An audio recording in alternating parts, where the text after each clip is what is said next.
Good morning विद्यार्थियों, Vinayak coaching institute के digital platform पर एक बार आपका फिर से हार्दिक स्वागत है। हम लोग पढ़ रहे थे चाइल्ड डेवलपमेंट। चाइल्ड डेवलपमेंट में भी हम लोगों ने स्टार्ट किया था कल से कॉग्निटिव डेवलपमेंट, संज्ञानात्मक विकास सिद्धांत, जिसके प्रवर्तक कौन थे? जीन पियाजे। कौन थे? जीन पियाजे, जिसके प्रवर्तक हैं। कहां के रहने वाले थे? स्विट्जरलैंड। कहां के रहने वाले थे? स्विट्जरलैंड। और किसके ऊपर अध्ययन करते थे वो? प्राणी शास्त्र। किसका अध्ययन करते थे वो? प्राणी शास्त्र का अध्ययन करते थे। किसकी प्रयोगशाला में करते थे? अल्फ्रेड विने की प्रयोगशाला में करते थे। और क्या कहा उन्होंने? परिपक्वता इंटू अनुभव। क्या कहा? परिपक्वता इंटू अनुभव की उपज है। मतलब इन दोनों की क्या है? अंतः क्रिया जब होती है तभी क्या होता है? संज्ञानात्मक विकास होता है। क्या होता है? संज्ञानात्मक विकास होता है। मतलब इन दोनों की अंतः क्रिया के ऊपर ही क्या है? हमारा संज्ञानात्मक विकास आधारित है। और 1923 से 1932 के बीच कितनी किताबें लिखी उन्होंने? 5 किताबें उन्होंने लिखी। कितनी किताबें लिखी उन्होंने? 5 किताबें उन्होंने लिखी। किससे रिलेटेड? संज्ञानात्मक विकास से रिलेटेड। किससे रिलेटेड? संज्ञानात्मक विकास से रिलेटेड। कितनी किताबें लिखी उन्होंने? 5 किताबें लिखी। फिर हमने संज्ञान हम लोगों ने पढ़ा, मेटा संज्ञान हम लोगों ने पढ़ा, हमने संज्ञानात्मक विकास के बारे में हमने आपको लिखाया। और जीन पियाजे ने जो महत्वपूर्ण संप्रत्यों का वर्णन किया है, जो महत्वपूर्ण तथ्य माने हैं अपने सिद्धांत में, उनका हम लोगों ने वर्णन किया। कल पूरा अच्छे से आपको समझाया था, एग्जाम्पल भी दिया था। मैं उम्मीद करता हूं आपको समझ में आया। आज हम लोग लिखाते। आप पहला डालिए अनुकूलन, एडेप्टेशन।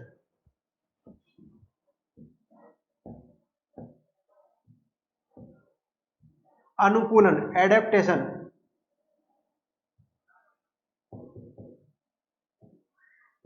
लिखिए इसमें।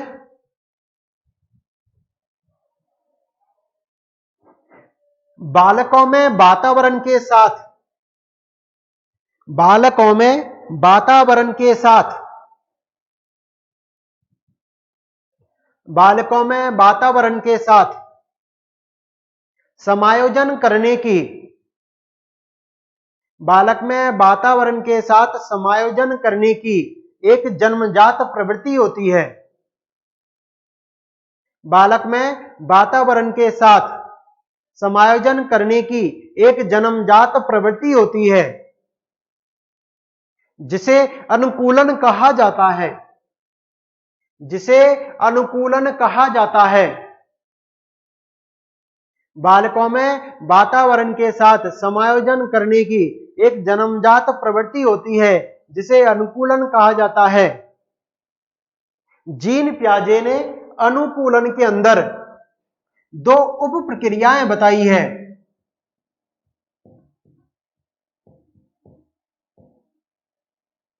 जीन पियाजे ने अनुकूलन के अंदर 2 उप प्रक्रियाएं बताई है। आत्मसात्करण,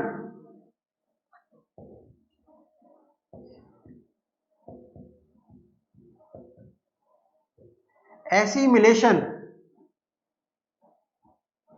एसिमिलेशन। दूसरा समायोजन।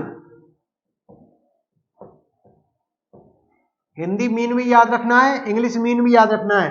अकोमोडेशन,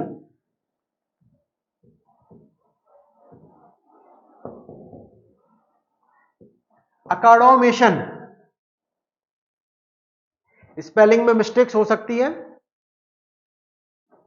आत्मसात्करण और समायोजन, अकोमोडेशन, इसको हम लोग एडजस्टमेंट भी बोल सकते हैं।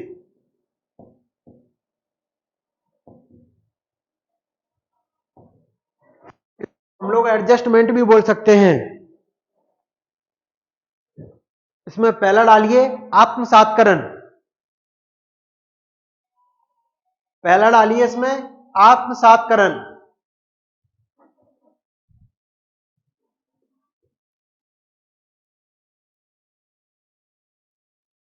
लिखिए इसमें। बालक किसी भी समस्या का समाधान करने के लिए, बालक अपने जीवन में आई हुई, या बालक किसी समस्या का समाधान करने के लिए अपनी गत अनुभूतियों का सहारा लेता है। अपनी गत अनुभूतियों का सहारा लेता है। और आनंद का अनुभव प्राप्त करता है, और आनंद का अनुभव प्राप्त करता है। जैसे जैसे बालक द्वारा बार बार जैसे बालक द्वारा बार बार दूध की बोतल को मुंह में लेना, जैसे बालक द्वारा बार बार दूध की बोतल को मुंह में लेना,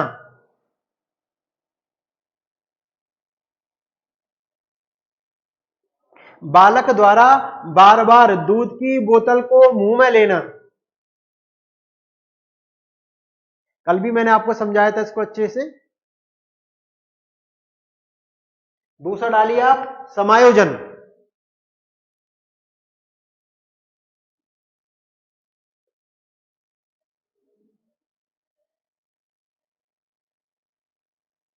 लिखिए, जब बालक अपनी समस्याओं का समाधान जब बालक अपनी समस्याओं का समाधान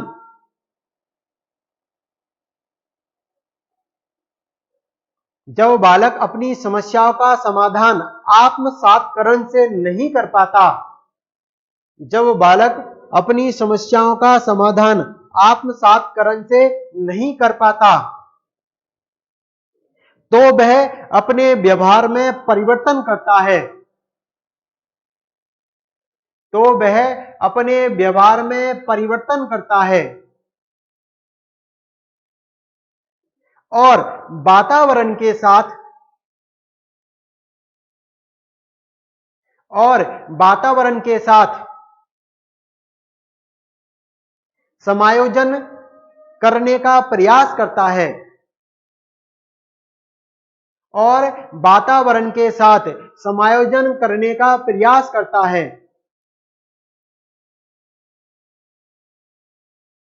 जैसे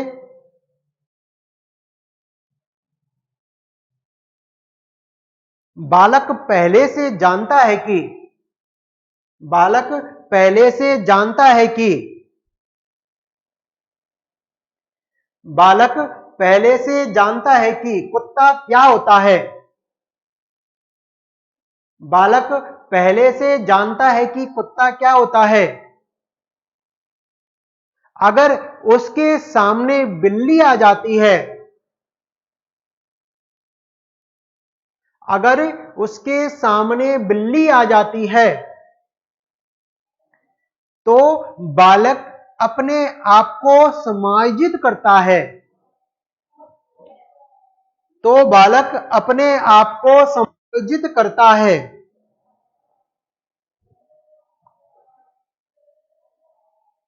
और यह सोचने का प्रयास करता है और यह सोचने का प्रयास करता है कि यह कुत्ते से अलग है यह कुत्ते से अलग है। इसे समायोजन कहा जाता है इसे समायोजन कहा जाता है।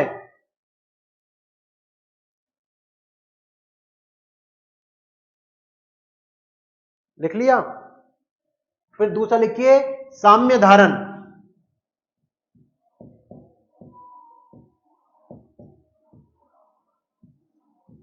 साम्य धारण इक्विलिब्रेशन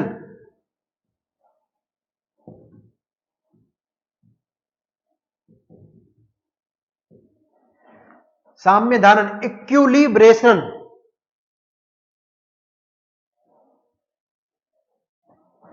लिखिए, यह अनुकूलन के समान ही प्रक्रिया है यह अनुकूलन के समान ही प्रक्रिया है।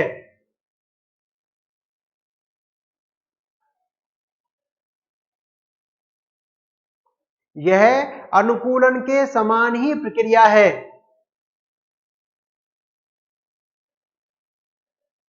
जब बालक जब बालक अपने जीवन में आई हुई समस्याओं का जब बालक अपने जीवन में आई हुई समस्याओं का समाधान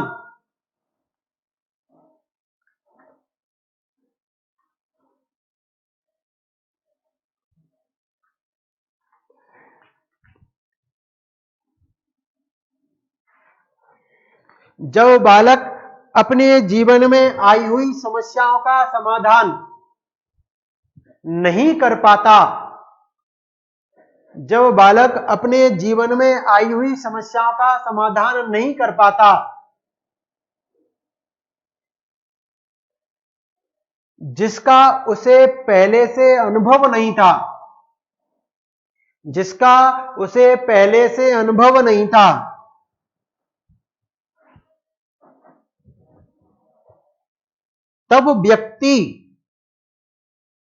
तब व्यक्ति असंतुलित हो जाता है, तब व्यक्ति असंतुलित हो जाता है, तब व्यक्ति असंतुलित हो जाता है।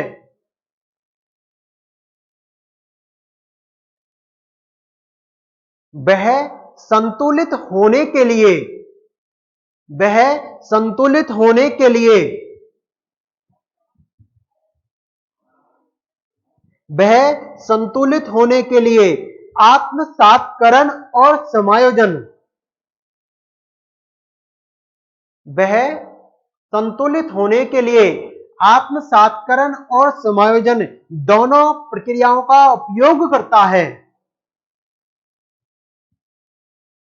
दोनों प्रक्रियाओं का उपयोग करता है।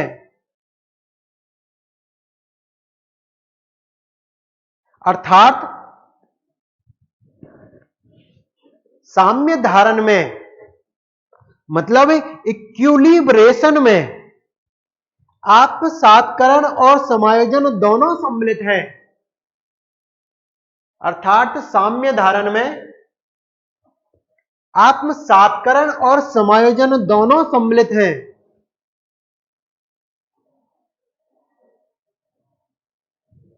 फिर लिखिए तीसरा, संरक्षण।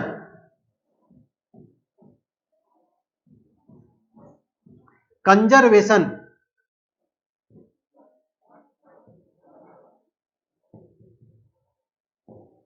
कंजर्वेशन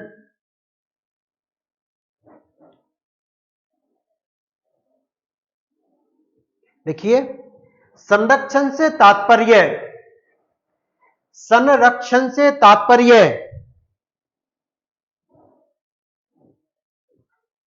वातावरण की स्थिरता और परिवर्तन। संरक्षण से तात्पर्य वातावरण की स्थिरता एवं परिवर्तन को जानने एवं समझने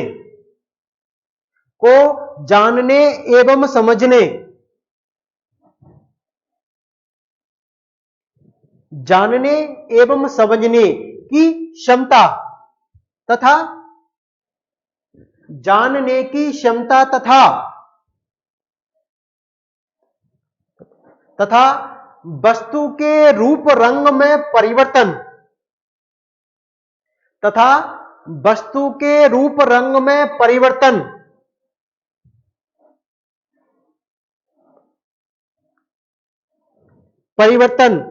को उस वस्तु के तत्व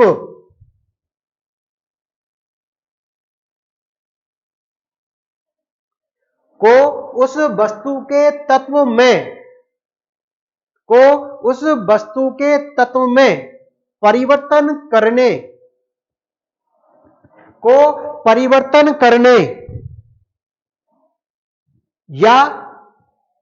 या परिवर्तन से अलग करने की क्षमता से होता है।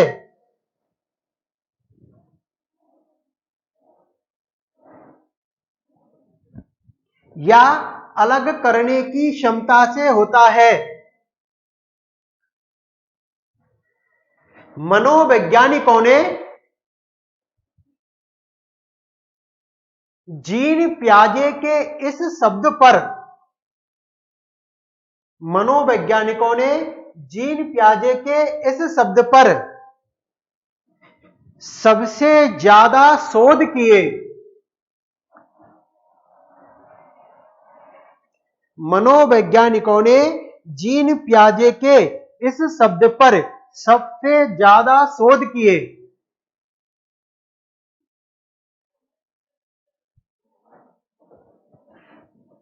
फिर लिखिए संज्ञानात्मक संरचना। संज्ञानात्मक संरचना, कॉग्निटिव स्ट्रक्चर।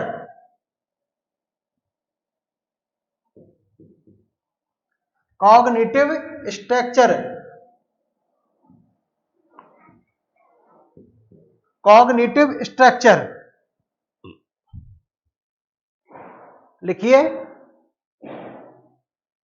बालक की मानसिक क्षमताओं के सेट को, बालक की मानसिक क्षमताओं के सेट को या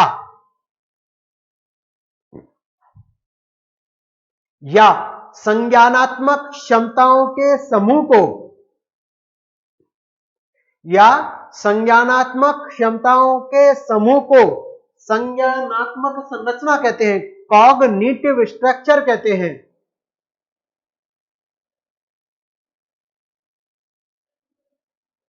क्या कहते हैं? कॉग्निटिव स्ट्रक्चर कहते हैं।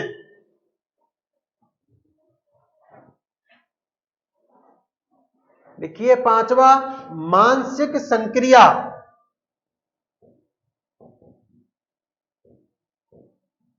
मानसिक संक्रिया, मेंटल ऑपरेशन। मानसिक संक्रिया, मेंटल ऑपरेशन।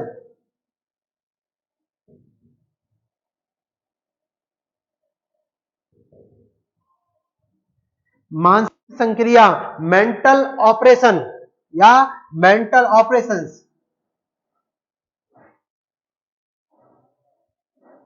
लिखिए बालक द्वारा किसी भी समस्या के समाधान के लिए, बालक द्वारा किसी भी समस्या के समाधान के लिए की गई,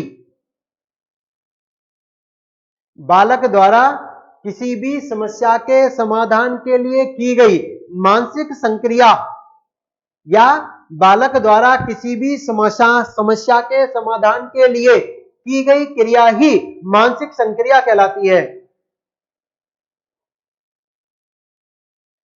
की गई क्रिया ही मानसिक संक्रिया कहलाती है।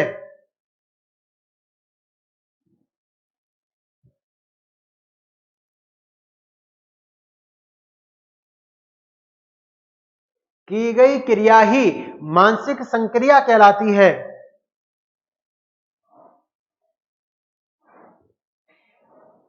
आगे लिखिए आप, विकेंद्रण, डिसेंटरिंग।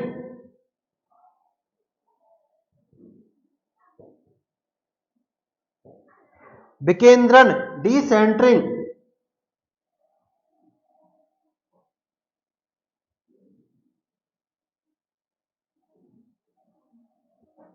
डिसेंटरिंग। लिखिए बालकों में वातावरण की,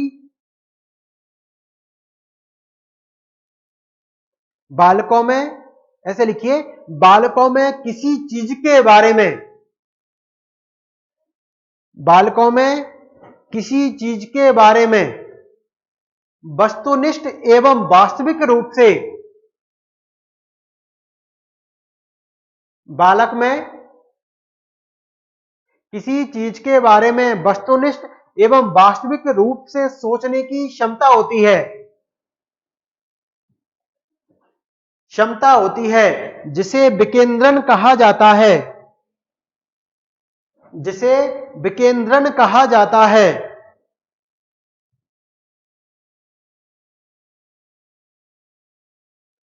3-4 माह का बालक 3-4 माह का बालक ऐसा नहीं सोच पाता है।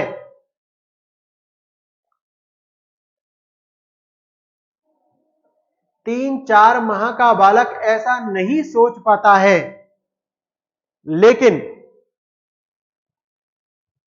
जैसे जैसे बालक बड़ा होता जाता है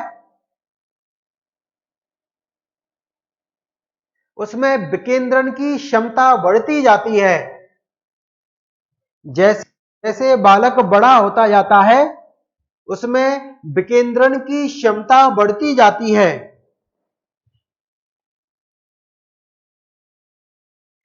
एक मैंने आपको जब क्वेश्चन हम लोग करा रहे थे तब मैंने आपको एक क्वेश्चन दिया था, समझाया भी था कि एक बालक बड़े गिलास में जूस पीने की जिद करता है। एक बालक बड़े गिलास में जूस पीने की जिद करता है। वह छोटे एवं लंबे, वह छोटे एवं चौड़े गिलास को वरीयता नहीं देता है। वह छोटे और चौड़े गिलास को वरीयता नहीं देता है। क्यों? क्योंकि बालक किसी चीज के बारे में क्या कर रहा है, सोच नहीं पा रहा है। क्या कर रहा है बालक? सोच नहीं पा रहा है। उसकी प्रवृत्ति मतलब सेंटरिंग हो गई। सेंटरिंग हो गई मतलब उसने सेंटर बना लिया कि नहीं, मुझे तो लंबा गिलास ही अच्छा लगता है, उस लंबे गिलास में ही जूस ज्यादा आता है। लंबे गिलास में क्या आता है? जूस ज्यादा आता है। इसे कहते हैं हम लोग क्या? केंद्रीकरण। क्या कहते हैं हम लोग? केंद्रीकरण हम लोग बोलते हैं। लेकिन जब बच्चा पूर्व संक्रियात्मक अवस्था में होता है तो बालक में यह प्रवृत्ति ज्यादा होती है। जब बालक पूर्व संक्रियात्मक अवस्था में होता है तो बालक में यह प्रवृत्ति ज्यादा होती है। लेकिन जैसे ही बालक मूर्त संक्रियात्मक अवस्था में आता है, औपचारिक संक्रियात्मक अवस्था में आता है, तो बालक की यह प्रवृत्ति धीरे धीरे क्या हो जाती है? विलुप्त हो जाती है। यह प्रवृत्ति कैसे हो जाती है बालक की? धीरे धीरे विलुप्त हो जाती है। आगे आप लिखिए स्कीम्स।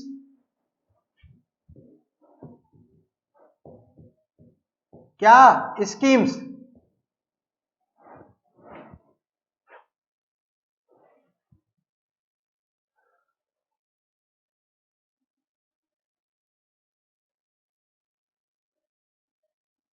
देखिए, व्यवहारों के समन्वित पैटर्न, व्यवहारों के समन्वित पैटर्न, व्यवहारों के समन्वित पैटर्न जिन्हें बार बार दोहराया गया हो, व्यवहारों के समन्वित पैटर्न जिन्हें बार बार दोहराया गया हो, स्कीम्स कहलाते हैं। व्यवहारों के समन्वित पैटर्न जिन्हें बार बार दोहराया गया हो, स्कीम्स कहलाते हैं। जैसे देखिए, जब बच्चा स्कूल जाता है तो बालक डेली जूते पहनता है, डेली मोजे पहनता है, डेली ड्रेस पहनता है, डेली टिफिन लेता है, टिफिन ले जाता है। क्या है? वो उसका व्यवहार है। डेली उसको यही काम करना है, डेली उसी चीज को उसको रिपीट करना है। जैसे जब भी हम लोग कोई ऑफिस जाता है या हम लोग पढ़ाने के लिए आते हैं तो टिफिन हमारा आता है हमारे पास, हमारी जो ड्रेस होती है, हमारे जूते मुझे जो भी हमें काम करना होता है, जो भी हमें पढ़ाना होता है, ये तो हमारा क्या डेली रूटीन है। हम क्या कर रहे हैं? एक ही क्रिया को क्या कर रहे हैं? बार बार हम लोग दोहराए। क्या कहलाते हैं? वो स्कीम्स कहलाता है। क्या कहलाता है? वो स्कीम्स कहलाता है। जब किसी चीज को बार बार दोहराया जाता है तो जीन पियाजे ने उसका नाम दिया स्कीम्स। क्या नाम दिया? उसका नाम स्कीम्स नाम दिया। ध्यान रखिएगा, स्कीम्स और स्कीमा, जिसके बारे में अब अभी हम लोग पढ़ेंगे। स्कीम्स और स्कीमा। देखिए, स्कीमा,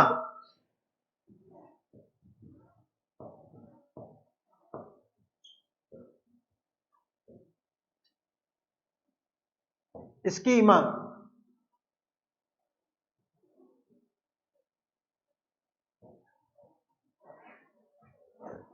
देखिए, वे मनोवैज्ञानिक रचनाएं या वे मानसिक क्रियाएं, वे मनोवैज्ञानिक रचना या वे मानसिक क्रियाएं वे मनोवैज्ञानिक रचनाएं या वे मानसिक क्रियाएं जिनका सामान्यीकरण किया जा सके, जिनका सामान्यीकरण किया जा सके।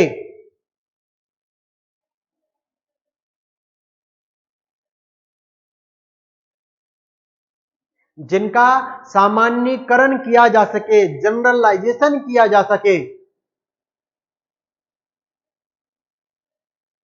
क्या कहलाती हैं? स्कीमा कहलाती हैं। और लिखिए, वे मनोवैज्ञानिक रचनाएं,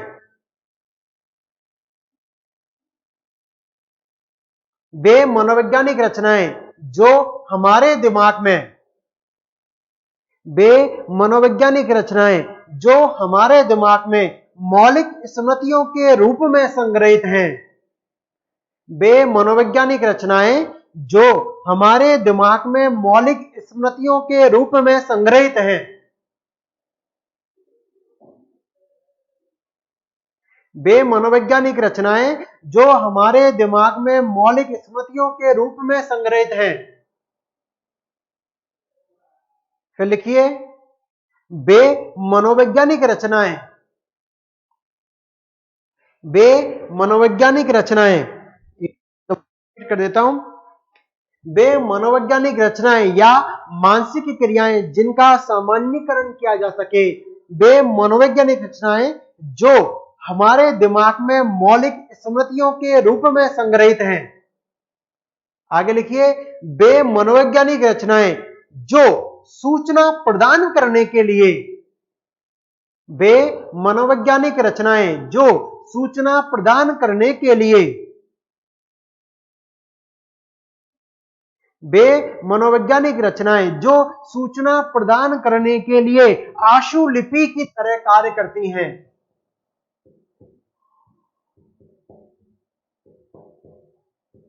सूचना प्रदान करने के लिए आशुलिपि की तरह काम करती हैं। और आशु का मतलब होता है शीघ्र। आशु का मतलब होता है शीघ्र, मतलब जल्दी से जल्दी इंस्ट्रक्शन देना, जल्दी से जल्दी क्या देना? इंस्ट्रक्शन देना। क्या पढ़ा हमने? स्कीम्स हम लोगों ने पढ़ा, स्कीमा हम लोग पढ़ा। स्कीम का मतलब वे मनोवैज्ञानिक रचनाएं, वे मनोवैज्ञानिक रचनाएं या व्यवहारों के समन्वित पैटर्न जिन्हें बार बार दोहराया गया हो, क्या कहलाता है? स्कीम्स कहलाता है। इसके साथ स्कीमा, ध्यान रखिएगा, दोनों शब्द मिलते जुलते हैं, दोनों शब्द मिलते जुलते हैं, कहीं पेपर में गड़बड़ी ना हो जाए। स्कीमा क्या होता है? ध्यान रखिए, हमारे दिमाग में मौलिक स्मृतियों के रूप में संग्रहित पैकेट्स या संग्रहित पैकेट्स, संग्रहित मेमोरिया या फिर याददाश्त या याददाश्तों के पैकेट्स एकत्रित होना क्या कहलाता है? वो स्कीमा कहलाता है। वे मनोवैज्ञानिक रचनाएं जो हमारे दिमाग में मौलिक स्मृतियों के रूप में संग्रहित हैं, हमारी याददाश्त के रूप में संग्रहित हैं, क्या कहलाता है? स्कीमा कहलाता है। वे मनोवैज्ञानिक रचनाएं जो सूचना प्रदान करने के लिए किसकी तरह काम करती हैं? आशुलिपि की तरह काम करती हैं, क्या कहलाती है? वो स्कीमा कहलाती है। क्या कहलाती है? स्कीमा कहलाती है। नोट डाल के लिखिए, मूल स्कीमा।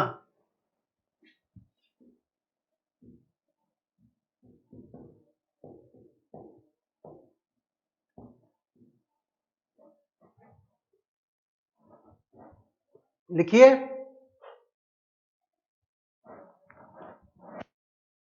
एक कक्षा में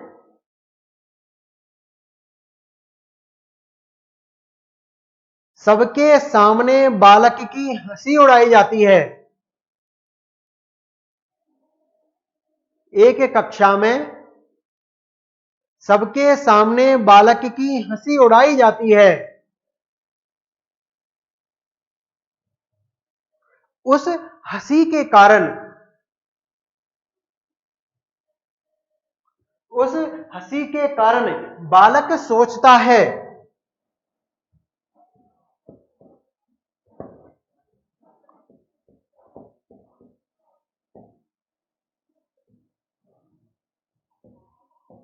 उस हंसी के कारण बालक सोचता है मैं वांछित नहीं हूं।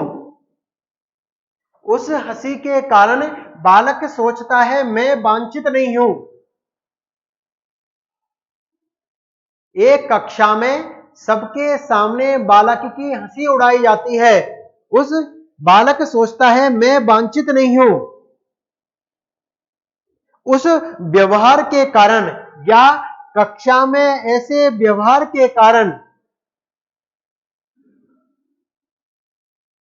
बालक में नकारात्मकता जन्म ले लेती है। ऐसे व्यवहार के कारण बालक में नकारात्मकता जन्म ले लेती है। ये नकारात्मक विचार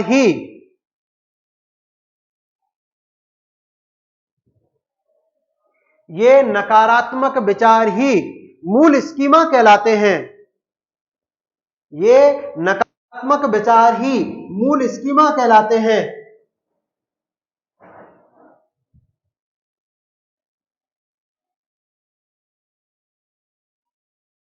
ये कुछ कॉग्निटिव डेवलपमेंट से पहले कुछ महत्वपूर्ण तथ्यों के ऊपर जो जीन पियाजे ने प्रकाश डाला उनकी हम लोगों ने चर्चा करी, जिसमें सबसे इंपॉर्टेंट हमें ध्यान रखना है कि संरक्षण जीन पियाजे का एक ऐसा शब्द है जिस पर सबसे ज्यादा शोध हुआ है। संरक्षण एक ऐसा शब्द है जिस पर मनोवैज्ञानिकों ने सबसे ज्यादा शोध किए हैं। उसके साथ ही हम लोगों को याद रखना है स्कीम्स और स्कीमा। क्या याद रखना है हमें? स्कीम्स और स्कीमा। स्कीमा की तो ये तीनों लाइन जो लिखाई है वो बिल्कुल याद हो जानी चाहिए, रट जानी चाहिए। मूल स्कीमा मैंने आप लोगों को बताया, स्कीम्स मैंने आप लोगों को बताया, उनके साथ ही हमने इंग्लिश ट्रांसलेशन पढ़ा। उनके साथ ही हम लोगों ने क्या पढ़ा? इंग्लिश ट्रांसलेशन हम लोगों ने पढ़ा। हो सकता है कि मीनिंग्स में, स्पेलिंग्स में गलती हो, लेकिन जो लिखा है वो सही लिखा हुआ है। इनका भावार्थ, अनुकूलन को बोलते हैं हम लोग एडेप्टेशन। इंग्लिश रट जानी चाहिए। जैसे हम लोगों ने बताया प्रॉक्सिमल, डिस्टल और सेफेलोकैड्वल, प्रॉक्सिमल, डिस्टल और सेफेलोकैड्वल, ऐसे ये शब्द क्या है? रट जाने चाहिए। अनुकूलन को बोलते हैं क्या? एडेप्टेशन। इसके दो प्रक्रियाएं, आत्मसातकरण क्या बोलते हैं? एसिमिलेशन। समायोजन को क्या बोलते हैं? एकडोमेशन। अगर एकडोमेशन नहीं आए तो एडजस्टमेंट। दूसरा कौन सा? साम्य धारण, मतलब इक्विलिब्रेशन। क्या? इक्विलिब्रेशन। संरक्षण मतलब कंजर्वेशन। संरक्षण का मतलब कंजर्वेशन, जिसके ऊपर सबसे ज्यादा शोध हुए। संज्ञानात्मक संरचना मतलब कॉग्निटिव स्ट्रक्चर। क्या? Cognitive structure. और फिर क्या पढ़ा हमने? मानसिक संक्रिया, मेंटल ऑपरेशंस। क्या पढ़ा हमने? Mental operations. फिर हम लोगों ने पढ़ा विकेंद्रण मतलब डिसेंटरिंग। क्या पढ़ा हम लोगों ने? डिसेंटरिंग हम लोगों ने पढ़ा। उसके बाद स्कीम्स पढ़ा, उसके बाद स्कीमा पढ़ा, और उसके बाद हम लोगों ने नोट डाल के लिखा मूल स्कीमा।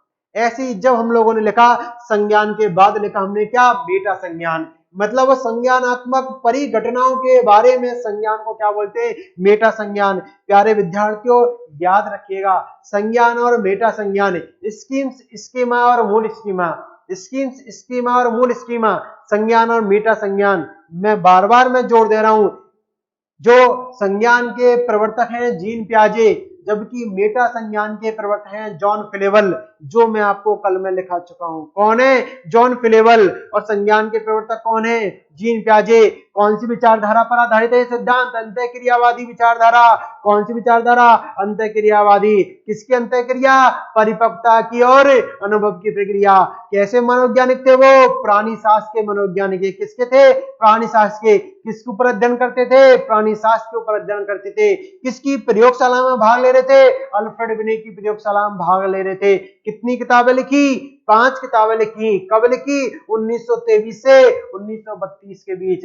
इस सिद्धांत का क्या नाम दिया गया? और 4 अवस्थाओं का सिद्धांत दिया गया, जिसके 4 अवस्थाओं के बारे में क्या करेंगे हम लोग? वर्णन हम लोग करेंगे, हम लोग पढ़ेंगे। जब हमारी अगली क्लास में हम लोग स्टार्ट करेंगे 4 अवस्थाएं, कि जीन पियाजे ने जो 4 अवस्था मानी है उनके बारे में हम विस्तृत रूप से अध्ययन करेंगे। Thank you so much.